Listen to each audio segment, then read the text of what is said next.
Thank you.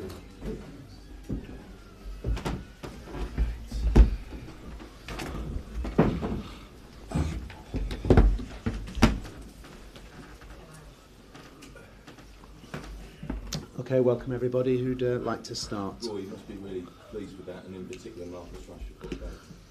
It was a tough game, a really stern test. I thought Australia were good, but I was obviously pleased with certain aspects of our play. Certainly we're dangerous on the break, and I'm also pleased that so many players who didn't start the game against Turkey got a chance to start this game and show what they can do, and that we've come away with a victory, because victories, hard fought or not, are victories, and it's nice to keep that momentum going.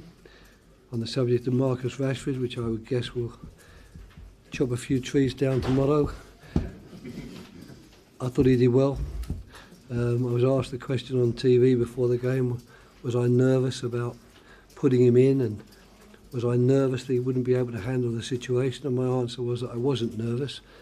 I wasn't that surprised with the way he played, and we had a further advantage with him that in changing our system this time back from a diamond to having three forwards when Wayne Mooney came on, it gave us a chance to see if he would be capable of playing in one of those wider positions, and that was a further advantage in terms of this game and his performance.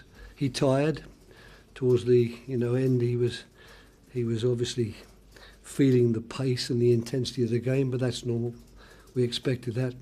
So I'm pleased for him, and of course he was always one of the players who was seriously competing for a place in the 23, and he's done his chances of travelling with us no harm, but nothing changes really in that respect, because we wouldn't have had him with us in the 26 if we didn't think he was a serious contender to be one of the 23.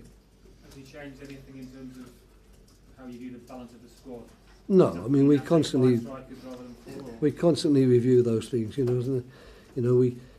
For you to suggest that this might change the balance of our squad, you need to know what our original thoughts on the balance of the squad was. And if you've got no idea what the my original thoughts on the balance of the squad, there's no point in me talking about changes in it.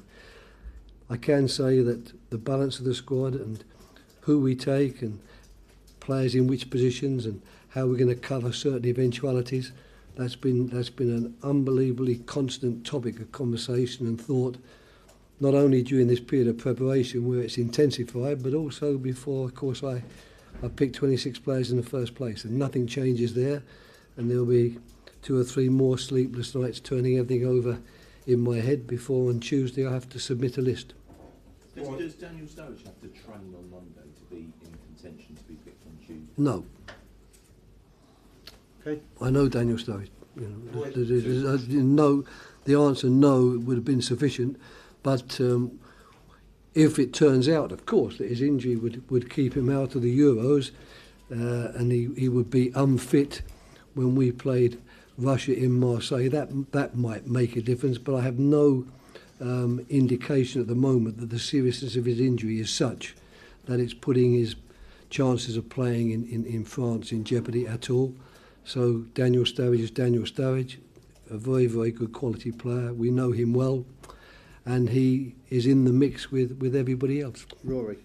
Roy, can you take us through your thoughts on Rashford's goal in itself, in just an instant? He seemed to have that kind of instinctiveness to hold his run. Yeah, he held his run well. I thought it was a very nice piece of link-up play between him and Raheem Sterling, who was lively in the first half. I thought both were very, very lively. But of course, both of them also, they haven't had an awful lot of experience in playing with us in that system of play with as wide strikers. Raheem is more comfortable in his knowledge of that position when he plays out wider, because that's where he's been playing for the last few years. But we saw the best of them there together, and certainly with those two, we would always be very, very dangerous on the counter-attack, because they do have enormous pace, and they're also very good running with the ball, and they showed that today. Okay. Roy, what did you make the atmosphere tonight? That was lovely. Yeah, great. It was terrific. We were very happy in Manchester. We've been very happy here. It's not just the atmosphere at the stadium, it's the atmosphere all around the stadium. It's in the town of where we've been staying, coming here tonight, the people before the game. It's a tremendous feeling of welcome and excitement and enthusiasm. And I'm really pleased, as you maybe heard me say a couple of days ago, that the FA have accepted this initiative to take a couple of games away from Wembley and to give people in other parts of the country a chance to show their support. Because we know the support's there, we know we are supported all around the country, we feel that. But it was even nicer this time that we've had a tangible proof of that.